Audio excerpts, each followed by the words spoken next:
Malabar chicken biryani, எக்ஸாக்டாக சொல்லணும்னா தலശ്ശേരി chicken biryani. ஒரு ஊர் பேர் சொல்லி, இப்போ நம்ம திண்டுக்கல் தலப்பாக்கட்டி பிரியாணின்னு சொல்கிற மாதிரி ஒரு ஊர் பேர் சொல்லிட்டு இந்த பிரியாணி வந்து ஃபேமஸ். தலശ്ശേരിன்றது ஒரு ஊர். ஸோ தலശ്ശേരി சிக்கன் பிரியாணின்றது ரொம்ப ஃபேமஸ் கேரளாவில். ஸோ வாங்க இந்த பிரியாணி நம்ம எப்படி செய்கிறதுன்னு பார்க்கலாம். நிறைய இடத்துல வந்து கொஞ்சம் வித்தியாசமாக செய்கிறாங்க, ஆனால் அதெல்லாம் வந்து ஆத்தென்டிக் ட்ரெடிஷ்னல் ரெசிபி கிடையாதுங்க. இப்போ நான் உங்களுக்கு இந்த வீடியோவில் ஆத்தென்டிக்காக தலശ്ശേരി சைடில் எப்படி பண்ணுவாங்க, ட்ரெடிஷ்னல் டேஸ்ட், ட்ரெடிஷ்னல் மசாலா எல்லாம் என்ன அப்படின்றது காட்ட போகிறேன். ஸோ வீடியோவை முழுசாக பாருங்கள், உங்கள் ஃப்ரெண்ட்ஸ் அண்ட் ஃபேமிலி கூட ஷேர் பண்ணுங்கள். கண்டிப்பாக இந்த ரெசிபி வீட்டில் ட்ரை பண்ணி உங்கள் கருத்துக்களை கமெண்ட்ஸில் சொல்லுங்கள். ஸோ வாங்க இப்போ வீடியோக்குள்ளே போகலாம். ஓகே, இதுக்கு நம்ம இப்போ ஒரு மசாலா பவுடர் அரைக்கலாம். அதுக்கு என்னென்ன தேவையான பொருட்கள்னு பார்க்கலாம் வாங்க. நட்சத்திர சோம்பில் ஒரு 2 லீஃப் மட்டும் எடுத்துக்கோங்க. அப்புறம் ஜாவித்ரி ஒரு சின்ன பீஸு, ஒரு 4லேருந்து 5 போல் கிராம்பு, ஒரு 4 ஏலக்காய், அப்புறம் 2 காஞ்ச மிளகா, 1 டீஸ்பூன் குருமிளகு, 1 டீஸ்பூன் சோம்பு, 1/2 டீஸ்பூன் சீரகம், 1/2 டீஸ்பூன் ஜீரகம். ஜீரகம்னு சொல்லுவாங்க, அப்புறம் பிரியாணி ஜீரகம்னு சொல்லுவாங்க. அதுதான் நம்மளுடைய மெயின் இன்க்ரீடியன்ட். ஸோ கண்டிப்பாக ஜீரகம் யூஸ் பண்ணுங்கள், அப்போ தான் ஒரு பிரியாணியோட எக்ஸாக்ட் ஃப்ளேவர் கிடைக்கும். ஸோ 1/2 டீஸ்பூன் சாதா சீரகம், 1/2 டீஸ்பூன் ஜீரகம், அப்புறம் 1 டீஸ்பூன் சோம்பு, 1/2 டீஸ்பூன் பாப்பி சீட்ஸ், அதாவது கஸ்கஸ்னு சொல்லுவாங்க இங்கே ஊரில், அப்புறம் 2 துண்டு கிராம்பு. இது எல்லாத்தையும் சேர்ந்து நம்ம இப்போ லைட்டாக ரோஸ்ட் பண்ணிக்கலாம். இந்த கஸ்கஸும் காஞ்ச மிளகாவும் தவிர மற்றது எல்லாமே ஃபஸ்ட்டே லைட்டாக ரோஸ்ட் பண்ணிக்கோங்க. கடைசியாக இந்த கஸ்கஸும் வரமிளகாவும் போட்டு இன்னும் லைட்டாக ரோஸ்ட் பண்ணி ஸ்டவ் ஆஃப் பண்ணி கொஞ்சம் நேரம் ஆற விட்டு நல்லா பவுடரை அரைச்சி வச்சுக்கோங்க. இப்போ நெக்ஸ்ட்டு நம்மளுக்கு தேவை இஞ்சி பூண்டு, ஒரு 15 பல் பூண்டு, ஒரு சின்ன துண்டு இஞ்சி மாதிரி எடுத்திருக்கேன். அதை வந்து க்ரஷ் பண்ணி வச்சுக்கோங்க. நெக்ஸ்ட் இப்போ நம்ம சிக்கன் வந்து மேரினேட் பண்ணலாம். அதுக்காக நான் ஒரு தேவையான அளவுக்கு உப்பு, 1 டீஸ்பூன் லெமன் ஜூஸ், அப்புறம் ஆக்சுவலி வந்து மெயினாக வந்து தலശ്ശേരി பிரியாணியில் வந்து நம்ம மிளகாத்தூள் யூஸ் பண்ண மாட்டோம், பச்சை மிளகா க்ரஷ் பண்ணது தான் சேர்ப்போம். ஸோ அதனால் பச்சை மிளகா க்ரஷ் பண்ண சேர்த்துருக்கேன். பட் எனக்கு வந்து கொஞ்சம் கலராக இருக்கிறது பிடிக்கும், அதனால் நான் ஒரு 1/2 டீஸ்பூன் போல் மிளகாத்தூள் சேர்த்துருக்கேன். ஆக்சுவலி அது நம்ம ட்ரெடிஷ்னல் மெத்தடில் மிளகாத்தூள் சேர்க்க மாட்டாங்க. உங்களுக்கு வந்து கலர் பிடிக்கும், கலர் வேணும், கொஞ்சம் கலராக இருக்கிற மாதிரி வேணும்னா நீங்கள் வந்து சேர்த்துக்கலாம். நான் சேர்த்த மாதிரி ஜஸ்ட் ஒரு 1 டீஸ்பூன் போல் இந்த சிக்கன் வந்து மேரினேட் பண்ணும்போது சேர்த்துக்கலாம். அப்போ இதெல்லாமே சேர்த்து சிக்கன் வந்து மேரினேட் பண்ணி ஒரு 1/2 மணி நேரம் போல் இருக்கட்டும், மாற்றி வச்சிடலாம். இன்னொரு முக்கியமான விஷயம் வந்து நம்ம இந்த மாதிரி பிரியாணியில் நம்ம எப்பயுமே சீரக சம்பா, அதாவது மலையாளத்தில் ஜீரகஷாலா அப்படின்னு சொல்லுவாங்க, சீரக சம்பா அரிசி தான் வந்து யூஸ் பண்ணணும். அது நான் வந்து கழுகி ஒரு 1/2 மணி நேரம் போல் ஊற வச்சுருக்கேன், இருக்கட்டும். இப்போ இதில் வந்து நெக்ஸ்ட் வந்து நான் இப்போ இங்கே வந்து 5 வெங்காயம் எடுத்திருக்கேன். அதில் ஒரு 2 வெங்காயத்தை இந்த மாதிரி ரொம்ப மெலிசாக வந்து ஸ்லைஸ் பண்ணி வறுத்தெடுக்க போகிறேன். இது ஆக்சுவலி பிஸ்தான்னு சொல்லுவாங்க. இப்போ ஒரு கடாயில் தேவையான அளவுக்கு எண்ணெயை சூடு பண்ணி நம்மளுடைய ட்ரை திராட்சை அண்ட் கேஷ்யூநட் வறுத்து எடுத்துக்கலாம். நெக்ஸ்ட்டு நம்ம வந்து ஸ்லைஸ் பண்ணி வச்ச அந்த வெங்காயம் இருக்குல்ல, அதெல்லாம் வறுத்து எடுத்துக்கலாம். வெங்காயம் நல்லா கிறிஸ்பாக வந்து நல்லா கோல்டன் ப்ரௌன் ஆகும்போது எடுத்துக்கோங்க. அப்போ தான் வந்து நம்ம போடும்போது கரெக்டான அளவில் இருக்கும். நீங்கள் எடுக்கும்போதே ரொம்ப ப்ரௌனாக இருந்துச்சுன்னா அப்புறம் இருக்க அது கருகிடும். ஸோ ஒரு கோல்டன் கலரில் இருக்கும்போது எடுத்து மாற்றி வச்சுருங்க. இப்போ நம்மளோட பிஸ்தா ரெடி ஆகிடுச்சு. இப்போ நெக்ஸ்ட்டு வந்து நான் அந்த பிஸ்தா வறுத்த எண்ணெயை வந்து ஒரு 6 டேபிள் ஸ்பூன் போல் எண்ணெய் ஊற்றியிருக்கேன். கூடவே ஒரு 4 டேபிள் ஸ்பூன் நெய்யும் சேர்த்துருக்கேன். இப்போ நெய் எண்ணெய் எல்லாம் சூடானதும் அந்த 3 வெங்காயத்தை கட் பண்ணி வச்சது சேர்த்து நல்லா உப்பு போட்டு நல்லா சாஃப்டாக வதக்கிக்கலாம். கண்ணாடி பதத்துக்கு கொண்டு வந்துடுங்க. இப்போ வெங்காயம் நல்லா வதங்கினதும் இதில் நம்ம நசுக்கி வச்சுருக்கிற இஞ்சி பூண்டு பச்சை மிளகு உங்கள் காரத்துக்கு ஏற்ப நீங்கள் எடுத்துக்கோங்க.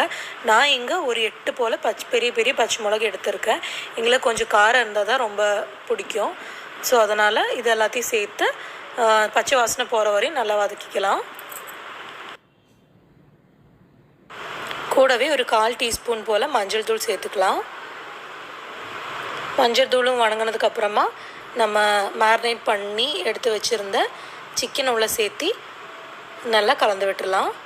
இப்போ சிக்கன் சேர்த்ததுக்கப்புறமா நம்ம இதில் அரைச்சி வச்சுருந்தோம்ல நம்மளோட ஸ்பெஷல் பிரியாணி மசாலா, அது வந்து நான் ஒரு 2 டீஸ்பூன் போல் போடுறேன். 1 டீஸ்பூன்லேருந்து 2 டீஸ்பூன் வரையும் உங்கள் ஃப்ளேவருக்கு தகுந்த மாதிரி நீங்கள் போடலாம்.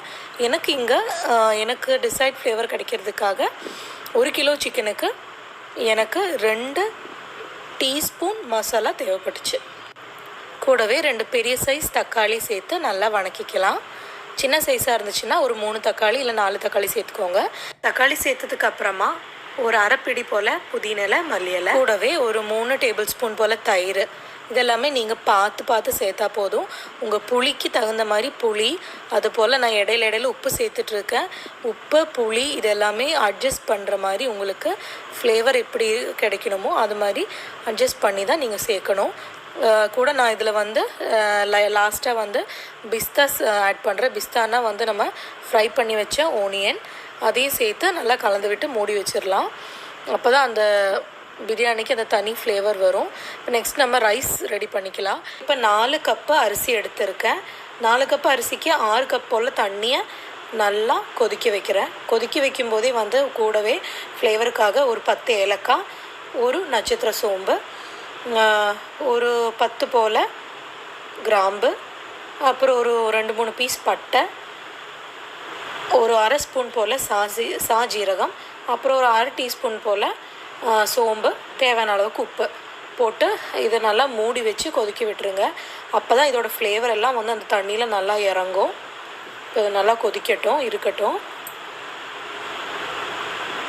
இப்போ தண்ணி நல்லா கொதிச்சிருச்சு பாருங்கள். இப்போ இதில் ஒரு 2 டீஸ்பூன் போல் நெய் சேர்த்துக்கலாம்.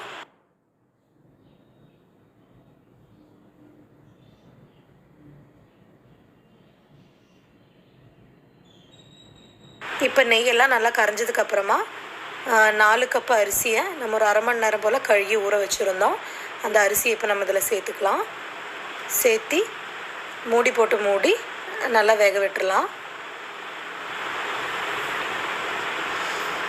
இப்போ பார்த்திங்கன்னா அரிசி வந்து ஒரு 3/4 போல் வெந்துருச்சு.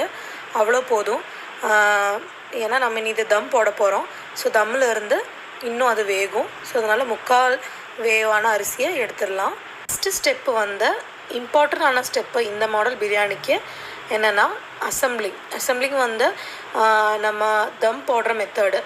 தம் போடும்போது ஃபஸ்ட்டு நம்ம ஒரு கட்டியான ஒரு அயர்ன் பேன் இல்லை ஏதாவது நீங்கள் வீட்டில் இருக்கிற ஒரு பழைய பேன் வச்சுக்கோங்க. மேலே உங்களுக்கு வந்து தம் போடுற மாதிரி கொஞ்சம் பெருசாக வட்டமாக இருக்கிற ஒரு பாத்திரம் வச்சுட்டு ஃபஸ்ட்டு நம்மளுடைய சிக்கனும் மசாலாவும் சேர்ந்து நம்ம ரெடி பண்ணி வச்சுருந்தோம்ல, அது ஒரு லேயர் ஃபுல்லாக போட்டதுக்கப்புறமா ஃபுல்லாக அது போட்டுக்கோங்க. ஃபுல்லாக போட்டதுக்கப்புறமா மேலே கொஞ்சம் ஃப்ரைட் ஆனியன் போட்டு அதுக்கு மேலே நம்ம ஒரு லேயர் அரிசி வந்து, அதாவது சாப்பாடு வந்து 3/4 வெந்த சாப்பாடு வந்து ஒரு லேயர் நம்ம போட்டுக்கலாம். கூடவே ஃப்ரை பண்ணி வச்ச ஆனியன், அப்புறம் ட்ரை கிரேப்ஸ், கேஷ்யூ நட்ஸ், புதினா இலை, மல்லி இலை, அப்புறம் ஒரு ஸ்பூன் நெய், அப்புறம் கொஞ்சம் கரம் மசாலா, ஜஸ்ட் ஒரு பிஞ்ச் கரம் மசாலா.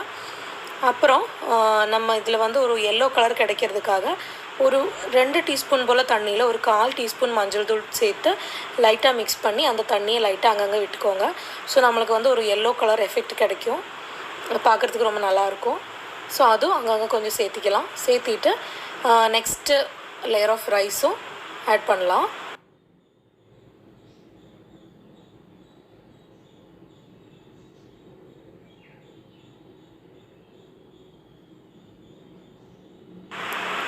இப்போ நெக்ஸ்ட்டு லேயர் ரைஸும் ஆட் பண்ணதுக்கப்புறமா நம்ம மஞ்சள் கலக்கி வச்சுருந்தோம்ல அந்த தண்ணியை ஆட் பண்ணி மேலே அதே போல் அந்த லேயருக்கு எப்படி பண்ணோமோ அதே போல் புதினா இலை, மல்லி இலை, இந்த வறுத்து வச்ச ஓனியன், கொஞ்சம் நெய், அப்புறம் கொஞ்சம் கரம் மசாலா தூள், இது எல்லாத்தையும் போட்டு இந்த லேயரும் ரெடி பண்ணிக்கலாம்.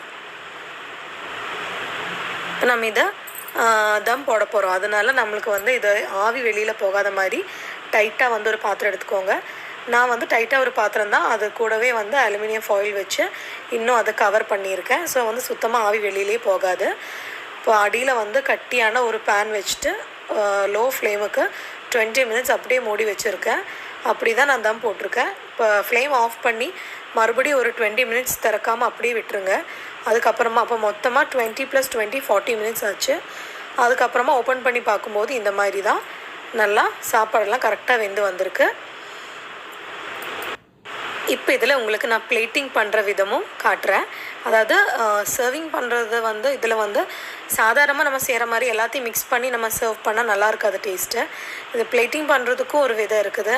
அதாவது வந்து சிக்கன் அண்ட் மசாலா அது தனியாக, கூட சாப்பாடு தனியாக, அப்படி தான் நம்ம கொடுக்கணும். ஸோ அதுக்காக நான் ஃபஸ்ட்டு வந்து சாப்பாடு மட்டும் வேறு ஒரு பவுலுக்கு மாற்றிடுறேன். இப்போ நெக்ஸ்ட் இந்த மசாலாவோடு கலந்த அந்த சாப்பாடு இருக்குல்ல, அது நீங்கள் அப்படியே வச்சுருங்க. அது இப்போ நம்ம பிளேட்டிங் பண்ணலாம். அதுக்காக ஒரு பிளேட் எடுத்துகிட்டு இதில் உங்களுக்கு தேவையான பீஸ் அண்ட் மசாலா எடுத்துக்கோங்க.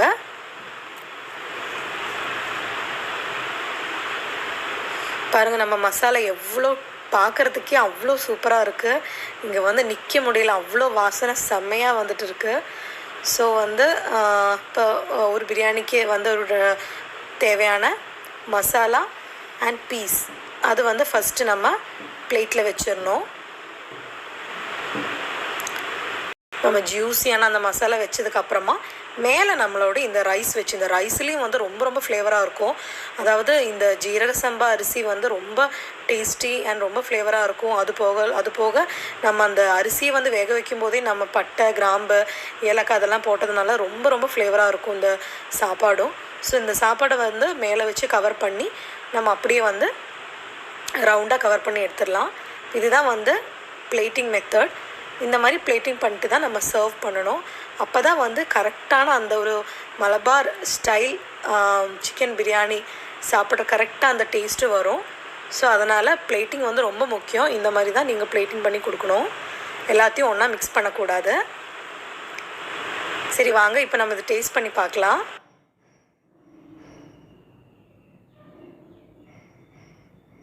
எப்படி இருக்குன்னு பார்க்கலாம் வாங்க. வாசனையெல்லாம் ரொம்ப கமகமன்னு மணக்குது வீடு ஃபுல்லாக. இப்போ டேஸ்ட் எப்படி இருக்குதுன்னு பார்க்கலாம். இப்போ பார்த்தீங்கன்னா பாருங்கள், சிக்கன் எல்லாம் ரொம்ப ஜூஸியாக கரெக்டாக நல்லா சாஃப்டாக வெந்திருக்கு. அவ்வளோ ஆவி பறக்குது. ரொம்ப ரொம்ப சூப்பராக இருக்குது. இப்போ டேஸ்ட் பண்ணி பார்க்கலாம். நம்ம பிரியாணி ரொம்ப டேஸ்டியாக வந்திருக்கு. நீங்கள் எல்லோரும் கண்டிப்பாக உங்கள் வீட்டில் இது ட்ரை பண்ணுங்கள். உங்களுக்கு எல்லாருக்கும் ரொம்ப ரொம்ப பிடிக்கும். உங்கள் ஃப்ரெண்ட்ஸ் அண்ட் ஃபேமிலி கூட ஷேர் பண்ணுங்கள். இந்த வீடியோவை மறக்காமல் லைக் பண்ணுங்கள். நம்ம சேனலுக்கு சப்ஸ்கிரைப் பண்ணுங்கள். இதை ட்ரை பண்ணி உங்கள் கருத்துக்களை கமெண்ட்ஸில் சொல்லுங்கள். தேங்க்ஸ் ஃபார் வாட்சிங்.